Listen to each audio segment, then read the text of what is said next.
Today's training is titled MLM Marketing Ideas. What I want to do is teach you the process of marketing and share some simple ideas that you can do to be more effective in your network marketing business, regardless of what company you work with.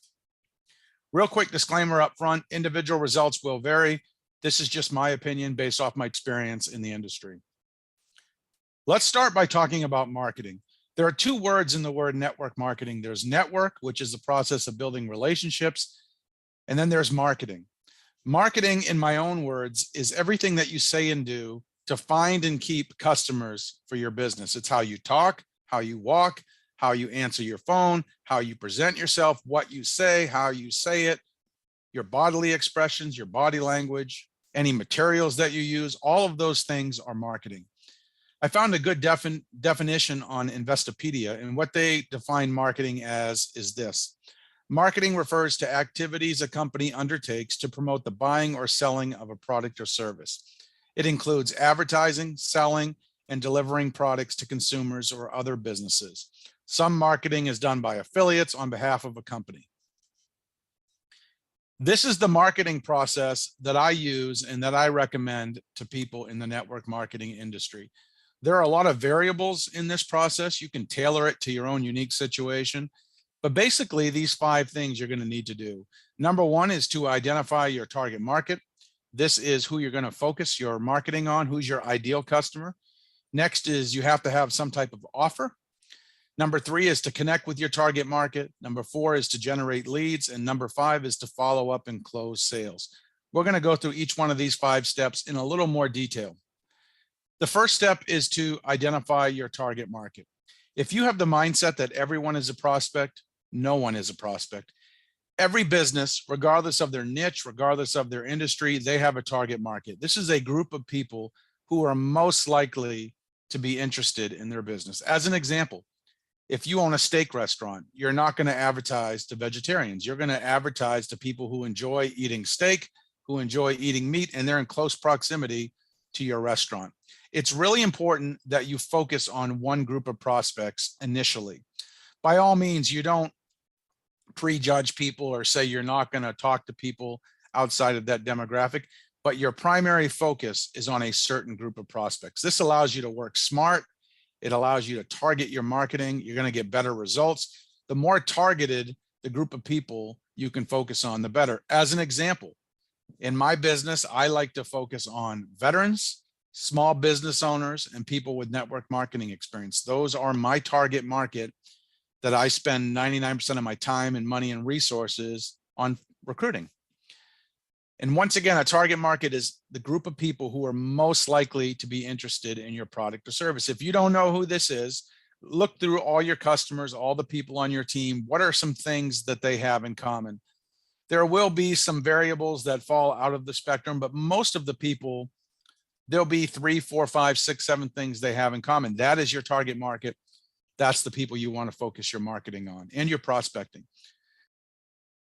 The second step is to create an offer. What most people in our industry do is they focus on their product or their service or their business opportunity. And yes, that works. I won't tell you not to do that, but there's a better approach. You want to have an offer, little tongue twister there, that is benefit oriented. Think about your prospect and what's in it for them. They don't really care about you. They don't care about the company owners, the product, probably even the business opportunity. They want to know, how do they benefit from joining your business, or how do they benefit from using your product or service? Your offer should be geared around that. What I like to do is I like to offer a free report or a free sample or a free coaching session. Or if I'm doing advertising or prospecting for my business, I like to make sure that the people I'm talking to know how they're going to benefit. So I would talk about how to earn extra money from home, or how to lose weight, or how to look better in your swimsuit, or how to have more energy throughout the day, or how to have less stress. That's what your prospect wants. I don't recommend you lead with the business or the products. I recommend you lead with a benefit of how people are going to benefit from using your product, service, or business opportunity. The next step is to connect with your target market. You have 2 choices. You have prospecting and you have marketing. Prospecting is when you approach people. what I recommend you do is you approach people in the target market that you identified. On the other hand, if you're looking to do some forms of advertising or marketing, you want to market or advertise exclusively to people in your target market. Let's just say, as an example, that you promote a coffee product. Then you should focus on marketing your coffee to people who already buy coffee, people who have a budget to purchase coffee, people who are already purchasing a similar product. If you try to spend your time convincing someone who does not drink coffee or doesn't want to drink coffee to start buying coffee and drinking it, that is a very tough challenge to overcome. However, if you focus on people already drinking coffee, who have money to buy coffee, who see the value in a quality coffee, it's a much easier conversation, a much easier sell than trying to sell steak to a vegetarian. The next step is to generate leads. What a lot of people make the mistake of doing is they expect to make a sale on their first conversation with the prospect. And it rarely works out this way. Maybe 1 out of 50 people you talk to, they will buy on the spot. Most people, they need a period of time to incubate, to warm up to whatever it is that you're offering them. So when you're generating leads, don't worry if people don't buy right out the gate. Once again, most people are going to take a period of maybe 7 to 20 follow-ups, maybe a week to a year, somewhere in between, of good follow-up before they're ready to buy. So your leads are the people who respond to your prospecting or they respond to your marketing. They raise their hand and say, yeah, I'd like to learn more about that. That's going to put them into your funnel. That's going to put them into your pipeline. This is when the follow-up process is going to begin. The last step is to follow up and close sales. And I'll tell you this, you can generate leads till the cows come home, but if you don't know how to sort and sift and close and follow up with these leads, there's no point even doing this. You have to learn how to close a sale. You have to realize the fortune is in the follow-up, and you need a simple process that you can use to walk your prospects from step A to step B to step C to step D to the point where they're ready to make a sale. So you want to send them the information that they requested, whatever it is that you promised. You want to follow up with them consistently and never stop without using pressure or hype. You never need to hype or pressure or use any kind of hard selling with people. As people raise their hand and say they want more information, you want to add them to your follow-up list, which is a very valuable business asset, your list. And in each conversation, you want to ask for the sale. How do you do that? What I like to use is I simply say, what questions do you need me to answer before we get you started today? That's a simple way that I use to close the sale. Works very well for me. You want to find something that works very well for you. So these are some basic MLM marketing ideas, assuming you have identified your target market, you have a follow-up plan in place, you know how to close the sale.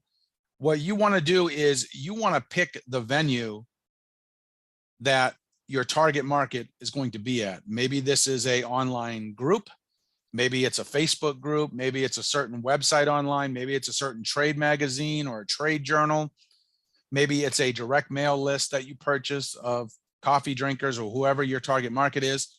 You could also wear a button. You could do newspaper ads if you're kind of a mass market type of product. You could do pay-per-click, which is good for any niche. YouTube videos, great for any niche. Same thing with podcasts. Postcards, one of my favorite ways to build an MLM business. You can buy a targeted list of people in your target market, either for your product or your business opportunity. You can mail those postcards. You could do e-sign ads, you could do magazine ads, radio ads, television ads. The options are endless, but what's most important is who is your target market? What is the most cost-effective way to reach those people? What is your offer and what is your marketing budget? If you don't have a marketing budget, you're going to have to focus more on free strategies, on prospecting rather than marketing. That still works effectively. But these are some of the most common MLM marketing ideas that I can share with you. And a real world example, just to get you thinking. Now, cater this or modify this so it fits your situation, your company. Let's suppose that you promote a MLM company that has a coffee product. You love the coffee. You've been drinking it for a while. You love the benefits. You love the ingredients. You're really passionate about it. And you decide you want to focus on leading with the product, which is coffee, The next step that you need to do is you need to identify your target market. Who is your target market? Let's say that your coffee is more of an upscale gourmet coffee. In this example, your target market would be gourmet coffee drinkers, people who see the value in purchasing a high-end coffee product, people who have the money to do so, people who have the desire to do so. They're already doing this on a daily, weekly, or monthly basis, excuse me. The next thing is your offer. You decide to give people a free sample of your coffee. So what you do is you advertise a free sample of your gourmet coffee. People who respond, you send them a free sample along with a little information packet, and then you have a good follow-up process. So what is your plan to find these gourmet coffee drinkers? You have a lot of things you could do, but you could purchase a mailing list of gourmet coffee drinkers. You could create different videos reviewing different gourmet coffee brands and sharing the ins and outs and the good and bad about each brand. You could do pay-per-click ads, which is one of the easiest things to do. You could put ads on coffee-related websites. You could find groups on Facebook that are designed for gourmet coffee drinkers. You could reach out to people you know who are gourmet coffee drinkers. The options are endless. I recommend doing a combination of those things, not just one of those things. The next part of your plan is your follow-up plan. What are you going to do after people request a free sample of your coffee? You want to have this outlined. You want to have this written down. As an example, if people request a free sample, the first thing you would do is you would send them their free sample and their information pack by mail. Perhaps 3 to 5 days after you did that, you would follow up with them by text or email to see how they like the sample or see if they have any questions. After that, you could stay in touch with them every 2 to 3 weeks and send them information, maybe an article about the benefits of your coffee, maybe some testimonials about your coffee. And then what you want to do is you want to stay in touch with that person minimum 1 to 2 times a month, basically forever, until they buy or until they tell you not to stay in touch with them. And what's going to happen is you're going to get a lot of people to request a free sample. A small percentage of them are going to buy right out the gate. But if you stay in touch with everyone else over a period of time, a lot of those people will become paying customers or distributors, assuming you didn't use pressure, you didn't use hype, you didn't do any kind of hard selling. You just stayed in touch, focused on the benefits and what's in it for them, and focus on providing value and solving problems. And that's how you're going to get a lot of sales in the future from the people who didn't buy on the first, second, third, or fourth exposure, but you stayed in touch. And when the timing became right for them, that's when they made a purchase. That would be probably my most important tip in this whole video, is take the long-term view in your business and realize that every prospect is a prospect for life. And even if they express an interest in your product or your business, it doesn't mean they're going to buy right away. It might take them a while to get warmed up to the idea and for the timing to be right for them to become a customer or a distributor in your business. In conclusion, these are my best MLM marketing ideas. There are 2 words in the word network marketing. There's network and there's marketing. Network is the process of building your relationships, networking with people, getting to meet people, building up that like, know, and trust factor. The other word is marketing. This is the process of what you do to find and keep customers. I recommend you do both of these things. You network, you meet people, you build relationships. You also take the time to learn marketing and learn how to generate leads and sales in your business. It's also important to work smart, create a plan, and follow a system. You can't really wing it and expect to be successful with these marketing ideas.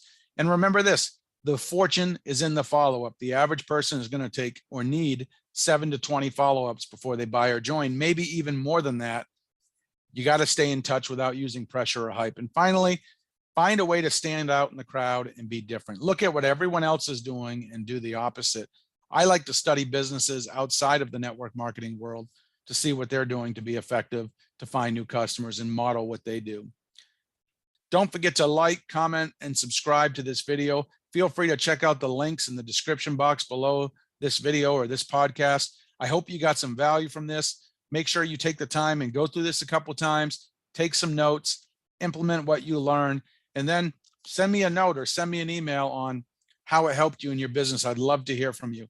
Thanks again for watching. Have a great day. I'll see you at the top.